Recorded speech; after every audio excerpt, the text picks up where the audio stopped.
안녕하세요. 책 읽는 뮤즈입니다. 오늘은 관계의 물리학 두 번째 시간입니다. 3부, 4부 목차를 읽어드릴게요. 행복의 질량, 이별의 경제학, 다른 사람은 왜 다른가, 장미 향기를 깊숙하게 들이켜고, 사생활의 기쁨, 내가 사랑하는 원소, 서로 연결되어 있다는 의미, 의견이 다를 때에도, 나의 거절은 당신 잘못이 아니다. 나이 말고 다른 궁금한 건 없나요? 늦음과 느림, 신경 끄는 약, 초콜릿을 아무 때나 먹을 수 있는 행복, 누구와도 경쟁하지 않는다. 오늘을 산다는 것, 아무것도 아니어도 단순한 행복, 사람 욕심, 당신 하나의 의미, 자기 자신과 사귀는 법, 사부, 마음의 오지, 여행의 운유, 마음의 오지, 삶의 최전선, 보통으로 살기의 어려움, 쓸쓸함과 외로움의 차이, 극지 여행, 왜 지나간 것이 지금을 흔드는가, 장소로 기억되는 사람, 노인과 바다와 소녀, 버티고 있는 사람, 자존에 대하여, 혼자인 나를 사랑해야 할 시간, 나의 데미안, 마음은 무엇일까? 애당초 서른의 잔치는 없었다. 날개의 내면, 춤 좀 춰봐, 머문다는 거. 물고기는 흐린 물속에서도 눈을 뜬다, 놓으며. 책 속으로 들어가겠습니다. 행복의 질량. 행복감은 거창한 것이 아니라 사소한 성취와 소소한 마음의 오고감에서 생성되는 물질이다. 누군가의 작은 관심과 인정과 격려만으로도 충만해질 수 있다. 세상이 물질적으로 풍요해졌지만 행복은 더 줄어들고 있다고 생각되는 이유는 무엇일까? 우리가 더 자극적이고 더 커다란 행복을 쫓기 때문 아닐까? 남을 칭찬하고 격려하는 일에 인색해지고 누군가를 보살피고 돕는 일에 여유를 잃고 덜 주고 더 많이 받으려는 이기적인 마음이 넘쳐나기 때문은 아닐까? 이별의 경제학. 살면서 잘해야 하는 일이 참 많다. 그 중에 정말로 잘해야 하는 일이 사람을 받아들이고 보내는 일이 아닐까 싶다. 혼자가 된다는 건 힘든 일임에 틀림없다. 그런데 생각해보면 누군가가 곁에 있을 때도 곁에 없을 때도 사람은 언제나 나 자신이었다. 잠시 혼자라는 사실을 잊을 때가 있을 뿐이다. 나 혼자라는 분명한 사실을 받아들이는 건 시리고 쓰라리다.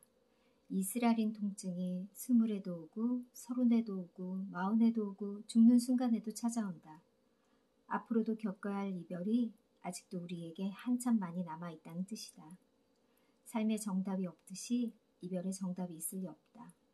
자연스럽게 만났으므로 헤어짐도 자연스러운 것이 이별의 최상급이 아닐까 생각해 볼 뿐이다. 우리는 내가 아닌 모든 사람을 다른 사람이라고 부른다. 나와 똑같은 사람은 없기 때문에 다른 사람이라고 명명한다. 언제부터인가 사람들은 이 사실을 잊고 사는 것 같다. 같은 사람은 없는데도 다르다는 이유로 다른 사람을 혐오하고 싫어한다. 이보다 바보 같은 일이 없다. 남들도 자기와 같아야 한다고 단단히 착각하며 산다. 다름을 인정하고 받아들여야 한다는 걸 잊지 않도록 하기 위해서가 아닐까?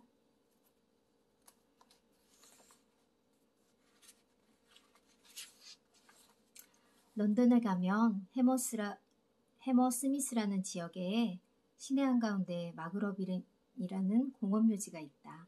공원묘지인지도 모르고 들어가 산책을 하게 되었다. 도심 한가운데에 버젓이 죽음이 들어와 살고 있다는 사실 때문에 도시의 삶에서 죽음은 금기의 대상이다. 장래와 애도마저도 병원 지하를 벗어나지 못한다. 죽은 이들은 살아있는 자들에게 늘 말한다. 묘지에 가지고 올 수 있는 건 겨우 이름뿐이라고. 그러니 저축한 사랑을 남김없이 다 쓰고 오라고. 그러니 장미꽃 향기를 온몸 구석구석 최대한 깊게 들이키고 오라고.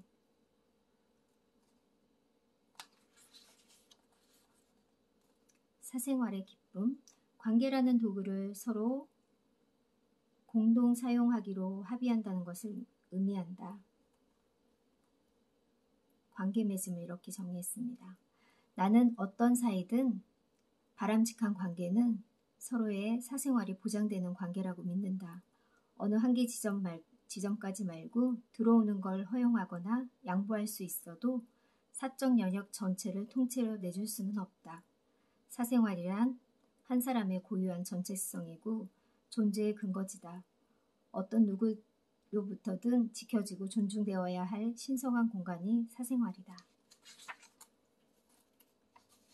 내가 사랑하는 원소. 사람들은 행복해지기 위해 저마다 방법들을 구사한다. 대개 가장 손쉬운 방법으로 타인과의 관계 맺기를 선택한다. 사이좋게 지내는 일이 행복의 중요한 관건이 된다는 연구 결과가 많다. 나는 외롭거나 우울한 감정이 밀려올 때 프랑슘을 떠올린다. 행복 역시 반감기가 짧아 생성됐다가 금세 희발해버린다. 부지런히 내 안의 우물에서 펌프질을 해야 갈증을 해결할 수 있다. 내가 나의 프랑슘인 셈이다. 당신은 또 내 행복의 원천이므로 나는 최대한 당신에게 협력할 요인이 있다. 나는 당신이 항상 좋다고 말한다. 망고나 코코넛이 당신보다 더 좋을 때도 있지만 당신에게 그 사실을 절대 밝히지 않는다. 당신의 행복을 지켜줘야 내 행복도 보장받을 수 있다는 걸 알기 때문이다. 저는 여기서 프랑슘이 뭔가 저는 처음 들어가지고 지식백과에 찾아봤더니 원자번호 87번이고 현존하는 지구상에서 모든 원소 중에서 가장 늦게 발견된 그런 원소라고 해요. 1g의 가치가 무려 10억 정도 된다고 해서 엄청 귀한 거구나 하는 걸 알았답니다.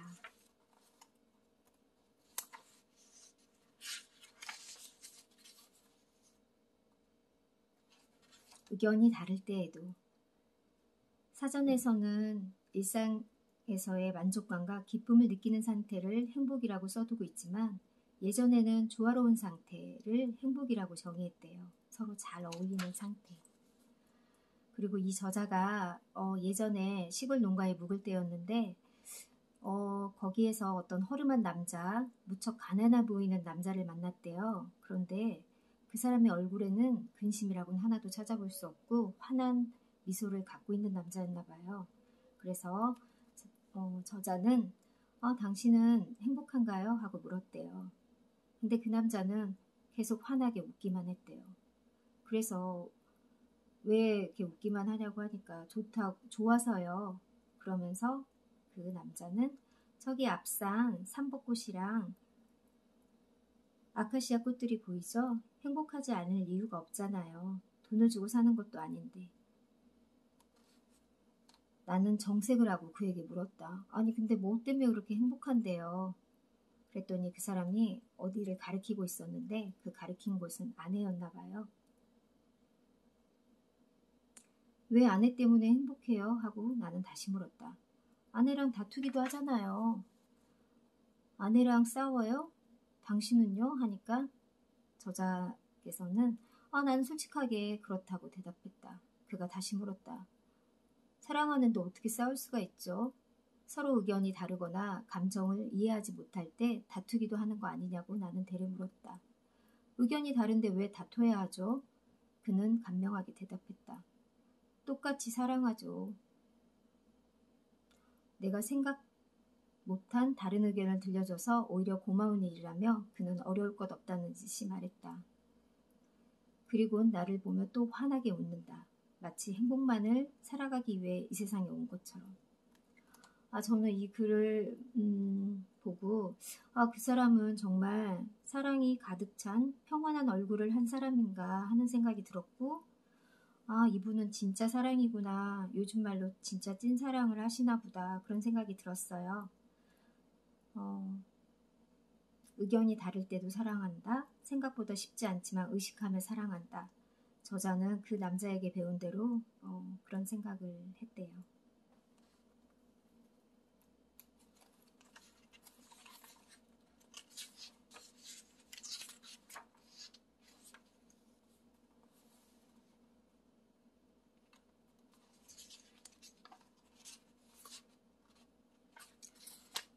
늦음과 느림. 사람은 저마다 살아가는 방편이 있다. 매사에 지나치게 바지런한 사람이 있고 어지간한 일은 귀찮다는 듯 뭉개는 사람이 있고 어디에 가든지 무던하게 어울리는 사람이 있고 낯선 사람을 만나면 서름서름하게 굽는 사람이 있다.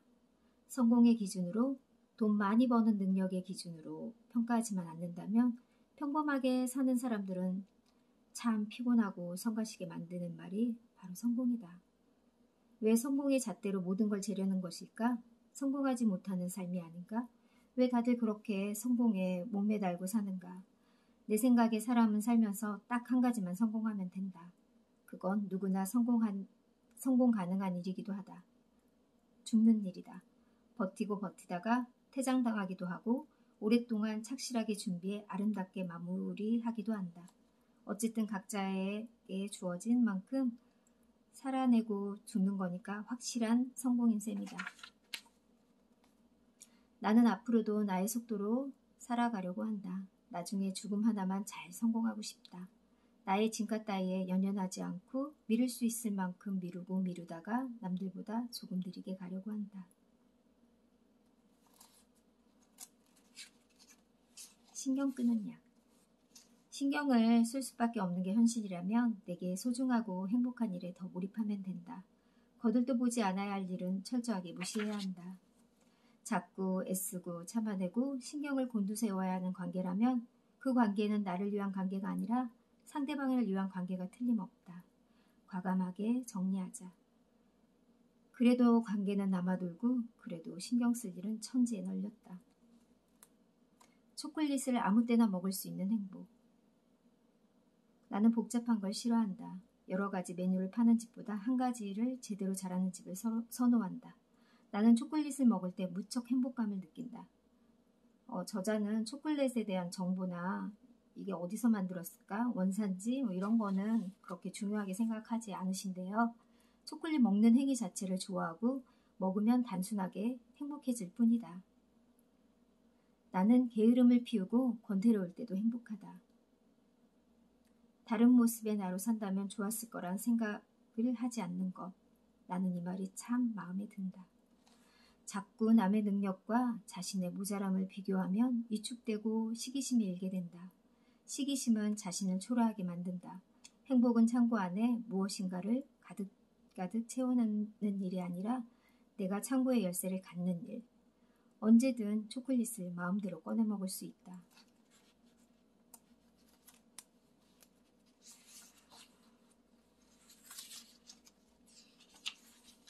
아무것도 아니어도 그 무엇인가 도대체 어디에서 온 것일까 생각해보면 불순하기 짝이 없다. 그것이 정말 내가 원해서 되려고 하는 것인지, 남들이 좋다고 하니 그것이 되려고 바라는 것인지 곰곰이 따져볼 필요가 있다. 무엇이 되어야 한다는 생각 자체가 내 안에서 자발적으로 일어난 욕망이 아니라 누군가로부터 인정받기 위해서 남의 시선을 의식해서 일어난 욕망이 아닌지를 들여다봐야 한다. 우리는 태어나면서부터 어떤 관계의 조건에 매이게 된다. 부모와 자식 간의 관계, 성씨와 성별과 국적과 거주지 주소와 주민등록번호 등등. 이미 결정된 조건들이다. 이 사회적 표식이 없으면 이 세상 어디에서도 나는 나의 존재를 증명할 수가 없다. 락항은 이걸 구조의 지배라고 했다. 인간의 욕망이란 결국 누가 이 사회적 표식과 상식적 기호를 더 많이, 더 좋은 걸로 획득하려는가를 말한다. 나는 아직도 내가 원하는 삶이 무엇인지 모른다. 오히려 남들과 다르게 살지 않으려고 애쓰며 살아왔다. 남들의 눈높이에 맞춰서 사회가 요구하는 기준에 벗어나지 않으려고 애써왔다. 나는 너에게 바란다. 나답게 사는 삶이 이유 없이 이어받지 않는 사회, 다르게 사는 삶이 인정받고 호응을 받는 사회, 평범하게 사는 삶, 특출하고 부유한 삶들과 비교당하지 않는 사회를 꿈꿔라. 인생에 큰 목적을 두고 살지 말기를 바란다. 삶이 가치 있어야 하고 어떤 의미를 남겨야 한다는 것도 타인의 시선이고 타인의 틀이고 체제의 요구에 지나지 않는다. 내가 내 자신을 인정하며 살아라. 내가 좋으면 온전한 삶이 된다. 사람 욕심. 지내고 보니 묻어난 게 아니라 둔감한 거였다. 세심한 게 아니라 예민한 거였다. 우리 모두는 이미 한 남자와 한 여자의 반반씩으로 섞여 있다. 있는 반반씩은 눈에 들어오지 않고 없는 반반씩은 자꾸만 눈이 갈 뿐이다. 불행은 없는 것을 원할수록 더 불행을 선물한다. 솜처럼 따스하고 부드러운 사람이 있고 칼처럼 단호하고 줏대 있는 사람이 있고 송곳처럼 정확하고 섬세한 사람이 있다. 그러나 어느 때는 솜이 되고 어느 때는 칼이 되고 어느 때는 송곳이 되는 그런 합체 인간은 없다. 욕심 중에서도 가장 나쁜 욕심이 사람 욕심이다. 사람 욕심은 나와 상대를 다 불행하게 만든다. 사람 욕심을 덜면 삶은 한결 수월해진다. 바라지 말고 바라는 대로 살 것. 바라는 대로 사라지지 않으면 바라지 말고 살 것. 쉽다. 욕심이 자꾸 어렵게 만든다.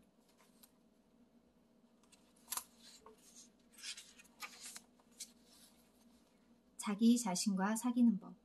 애쓰고 살지 마. 착하게 굴지 마. 열정과 보람 따윈 집어치워. 최선 말고 중간만 해. 참지 말고 할 말은 하고 살아. 내가 하고 싶은 대로 하고 살아. 꼭 저에게 하는 말 같네요. 건강을 해치면 관계가 소원해지고 관계가 끊어지면 경제적 어려움에 처하게 된다. 바꿔 말하면 건강하게 살고 사람들과 좋은 관계를 유지하고 물질에 구애받지 않고 살고 싶다면 감정을 보살피는 것이 가장 중요하다는 의미다. 온갖 감정을 다 끌어안고 살거나 모든 감정을 내보내버리고 감정 없이 사는 사람들도 있다. 감정 관리는 자기 자신과 당당하게 마주하는 일로부터 시작된다. 도망치지 않아야 감정을 다스릴 수 있다. 삶에서 가장 큰 용기를 필요할 때는 자신의 내면을 정면으로 응시해야 할 때이다. 감정은 애완견과의 산책과 같다. 내가 어디로 갈지는 애완견이 아니라 목줄을 진 내가 정하는 것이다. 삶의 최전선. 여행에는 좋은 점이 있어. 내가 잘하지 않아도 되고 내가 가지 않아도 된다는 거. 나는 걸음을 멈추고 그를 바라보았다. 그도 잠시 멈췄다. 그곳에 가서 만나고 그곳에 가서 감탄하면 되니까. 일상의 미덕은 한결같은 일상성에 있다. 카프카의 말처럼 우리가 가진 유일한 인생은 일상뿐이다. 나의 데미안. 내가 관계에 대해서 심각하게 고민했던 최초의 사건이 발생할 때였다. 나는 데미안 앞에서 누군가로부터 사랑받지 못하는 나 자신에 대한 상실감과 절망감을 털어놓았다. 넌 모두에게 좋은 사람이 되고 싶은 모양이구나. 데미안은 부드러운 말투로 대답했다. 그건 불가능한 꿈이야. 누군가가 너를 좋아하고 말고는 그 사람들의 자유고 그 사람들의 감정이야. 내가 어떻게 해볼 수 없는 영역인 거지. 저는 이 문장에서 전에 책 속에서 모건 프리먼의 이야기를 들은 적이 있었거든요. 모건 프리먼에게 어떤 사람이 질문을 했어요. 사람들이 너 깜둥이라고 욕하면 기분이 어떠냐고 물어봤는데 모건 프리먼 배우가 그건 내 문제가 아니라고 그렇게 생각하는 당신 문제야 하면서 내 문제가 아니라고 하더라고요. 가끔 이상한 사람을 만나면 저는 이 말을 생각하면서 그래, 내 문제가 아니고 그 사람이 문제구나 그런 생각을 한답니다.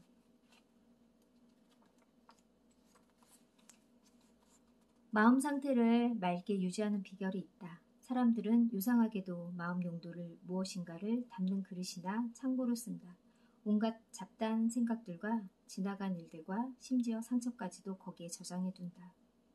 마음 창고가 비워지지 않고 자꾸 쌓이는 데는 이유가 있다. 정리하는 요령이 없기 때문이다.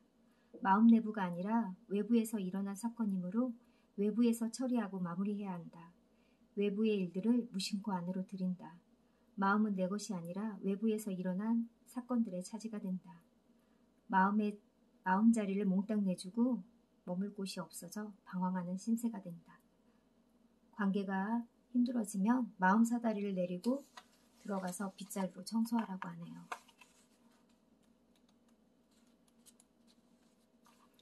물고기는 흐린 물속에서도 눈을 뜬다. 몸이 원하는 것이 무엇일지 생각해 본 적이 거의 없었다. 그러다 요가를 하게 됐나 봐요. 몸은 통증으로 자신을 의식하도록 만들었다. 몸에도 감정이 있었다. 특히 명상을 할 때. 나와 몸이 따로 분리되어 있는 별개의 존재라는 자각을 하게 만들었다. 내가 나의 분리가 슬프다고 말하자 요가 스승님이 말했다. 대부분 몸이 나라고 생각합니다. 그렇지 않습니다. 몸은 나의 것일 뿐입니다. 내가 소유한 몸을 어떻게 길들이고 어떻게 사용할 것인가는 나에게 달렸습니다. 라고 말했대요. 내가 타인을 생각하는 10분의 1만큼도 내 몸에 대해 관심을 두지 않았던 지난 날들을 후회되고 반성하게 됐대요. 홀대했던 몸에게 나는 틈나는 대로 사과했다. 내가 가진 젊은 나이도 맑은 피부도 튼튼한 체력도 탁월한 재능도 부러움을 사는 직업도 나 자신이 아니다. 스스로를 누구라고 생각하고 말하든 우리는 그 사람이 아니다. 우리가 우리 자신이라고 여기는 모든 특징들은 갑자기 변하거나 어느 날 흔적도 없이 사라져 버릴 수 있다. 인기나 성공 같은 것들, 육체의 젊음이나 경쟁 우위를 점하는 실력 같은 것들, 그것이 당신이라고 생각한다면 참 불행한 일이다. 본래의 나라고 말할 수 있는 나는 어디에 있는가? 나는 몸에게도 묻고 마음에게도 묻는다. 물을수록 나는 나에 가까워지고 조금씩 눈이 뜨이고 선명해진다. 물고기는 눈을 뜬다. 흐린 물속에서도 눈을 감지 않는다. 이게 제일 끝부분인데요. 저는 이 끝부분의 말이 참 너무 좋았어요. 저는 이 책을 읽고 작가님은 이제 시인의 시선으로 글을 풀어낸 듯 글들이 참 리듬감 있게 썼다는 생각이 들었어요.